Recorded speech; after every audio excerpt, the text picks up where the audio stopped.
this was a huge like turning point for me, is be like, okay, like I've been like kind of like on and off track, like, I've, okay, sure, cut down, cool. But like when it came to just having these foods in excess, like that's been the case at points where I've been like, where I'm at in life, like with the stress of school, work, I don't really have the ability to exercise more self-control than I currently have.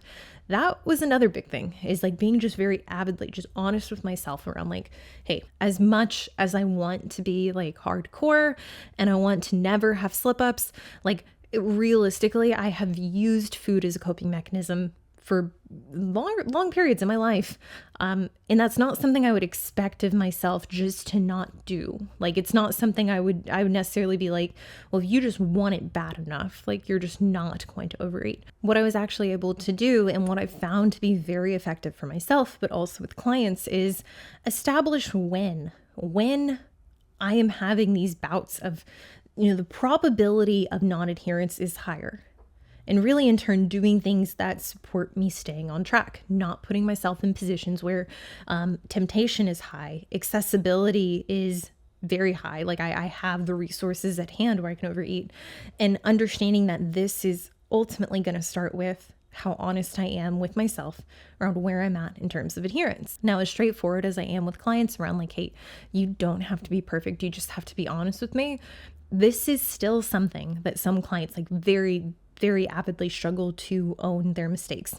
And I would say even more than that, struggle to identify when they're most likely to fall off track.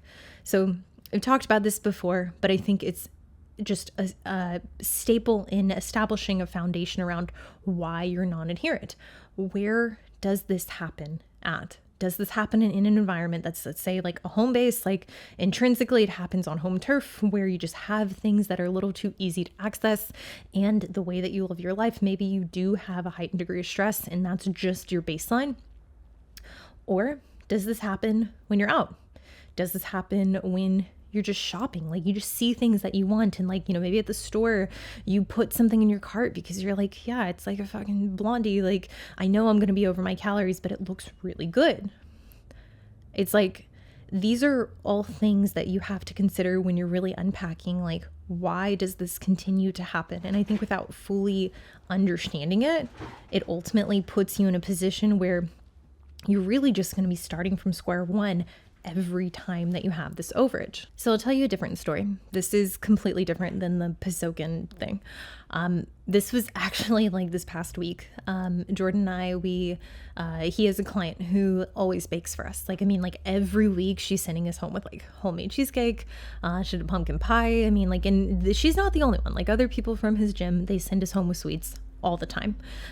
So much to a point now I've had to realize, I'm like, it's not even about like consuming them because they're accessible. It's like, these are going to continue to show up in their own ways. So it's definitely not something that like I would say like have to feel pressure that like, hey, you have to eat this because this might not happen again, which pause. I think that's another reason that people allow these bouts of non-adherence, and really allow, especially around the holidays, because you're like, well, hey, YOLO, and like, this isn't something I'm going to get often. And that is okay. That is okay to make the conscious decision. Like, hey, I don't get to indulge like this or with this food ever. So I'm going to enjoy myself. I'm going to have some laxity here. But what you have to remember is, if you are rationalizing, this goes back to what I said at the beginning, if you're rationalizing so frequently to the point that that is the same built-in excuse, well, I never get to see this person, and we had lunch and she ordered this and then said she didn't want to finish it. Or like, literally, we went to go see my mom my whole family, but we went to go see my mom, and gosh, she bought these cake balls that like, legit, like I had been telling Jordan about, like I was like, these are bomb, very, very high on my list for enjoyable desserts. She bought a lot of them. First night we were there, we didn't have any because, well, we had other things. Like we had a lot of food. I think we went out that night. We had brisket. So it was very high fat meal, a lot of like untraditional foods that I wouldn't normally eat. So I was like, okay, calorie for calorie, I'm probably at where I should be. And even if I'm a little bit over, like having the cake balls, like they're still going to be here tomorrow. Like I can definitely have them in moderation. And there's not actually that urgency that my brain is telling me there is. Okay, so let me go back. We get the cheesecake from one of Jordan's clients. I think we got it like the day before one of his friends came into town. So I knew like a big chunk of it was going to be eaten like just between the guys. But being in a fat loss phase, I'm like, okay, like I can have some of this, but I'm not going to pretend like it's trackable. Like it's not. Like I can estimate, is it the same as like a cheesecake from Cheesecake Factory? Probably not. Like those are insane. If you've never looked at the calories for those, it's like 1,200 calories a slice. It's probably not that. But do I want to pretend that this is low calorie? No. I mean, like even for like, I mean, we're talking like an eighth, like it's still going to be a good chunk of my portion of calories. So options really are fit it in, but also I need to hit protein too. So it's like you can hit this, but don't hit it in lieu of hitting protein. Like don't just use it to hit like with an estimation of the calories, which I don't love doing that. That's something that like on my own sheet, I would probably even go as far to say like, yes, deviation, asterisk, like tracked loosely, but was input in sub of this many fats and carbs. And like, I think that is reasonable in some cases, but I think we also have to be honest if the frequency in which you're making those substitutions for things like the cheesecake, for instance, where there's absolutely no way we can know, is an eighth of it 200 calories? Is it 800 calories? Like we don't know. We know that it's a lot of food and it's delicious. That's where the other night, there was, I don't know, I think it was about an eighth left. That was left. And then she also sent us home that same day with banana bread. Banana bread, I like, big fan. We had already hit our food for the day. So I was very much like, for me, I was like, if I have banana bread and cheesecake, I'm going over. And like, I made that conscious decision. I'm like, hey, like I'm okay with this. Like, this is fine with where I'm at. But there's no part of me that's like, oh yeah, I think this is equivalent to this many carbs and fats. It's like, no, it's whatever it is over what I allotted for because I can't accurately track it. And in turn, like, okay, what does that mean in terms of scale weight the next day? I should suspect that it's going to be higher. Now, the interesting thing is, and like this is something I've been pretty big on for like several months now, is I always like having some kind of fruit at night. Like I just generally, I know people be like, oh, but like, you know, this spike in blood. Okay, yeah, whatever.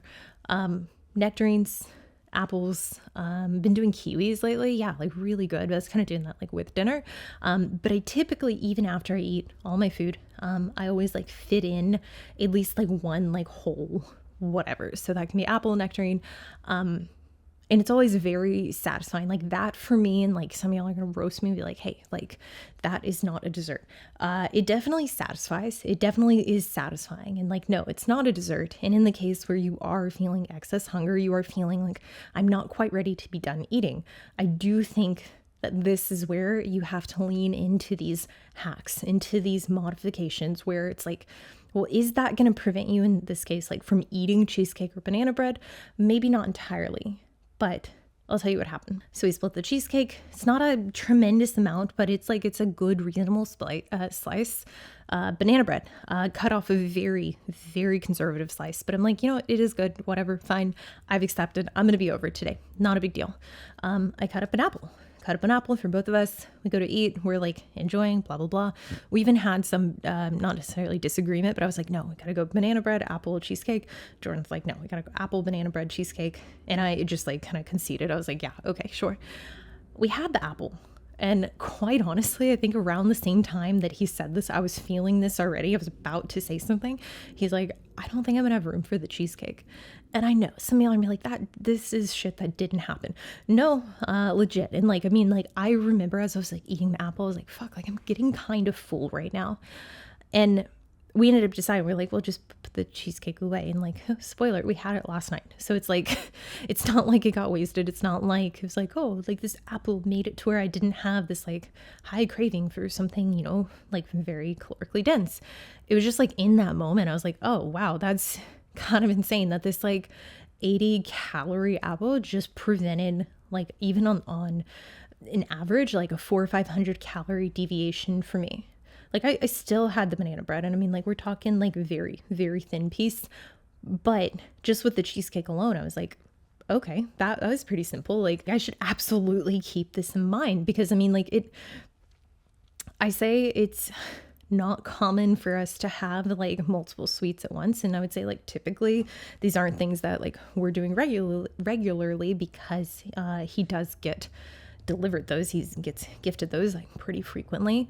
And this is one of those things, it's like, in the case where you are like myself, where you're like, yo, like, realistically, I'm not going to turn it down. Like, I'm not, sorry, like if someone gives it to you, I'm not gonna be like, excuse me, no, I don't want this. That's not me. Like, it's very kind of his clients to do this. And frankly, I just enjoy it. I enjoy these sweets. Like, some people don't, and that's fine. I do enjoy indulging, especially if they're like homemade sweets. Like, I'm like, yeah, all about it. But finding that balance of like, right now I'm in a fat loss phase, but at the same time, I'm like, I'm not of the impression that like eating this way where like, you know, maybe some days are over, maybe some days are not quite as tightly food reported. Like, I know exactly where that gets me. The expectations are very realistic. And I think it's when you have these expectations that like, okay, it is just a slice of cheesecake or it's just a couple extra calories. Like, I think that's when it really becomes defeating. And then it becomes this perpetual cycle of like, well, if I can't have these things, why would I follow the diet? Because now the diet is super restrictive.